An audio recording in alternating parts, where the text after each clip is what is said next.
वाह धरी भैया धरी आ देखिए कैसे माई बहन लोग माटी कोड़े चलल बा। हां एकदम अतन कहीं का टिकियो दी लगन। हां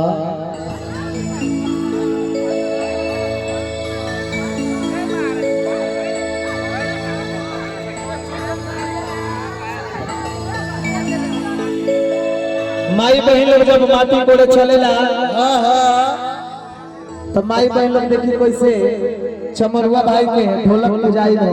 हाँ जी। अब माई बहन लोग कैसे कहता कैसे कैसे शेर भरने चामरा अरे पूजे वाला पूजी। हाँ जी। और माई बहन लोग कहेला गोर बाटे चामरा तो करिया एक रमाई बजा भैया चामरा। ये हमर माई बहन लोग गावेला लेकिन हमर मंडली गावेला कैसे सावन बाटे चामरा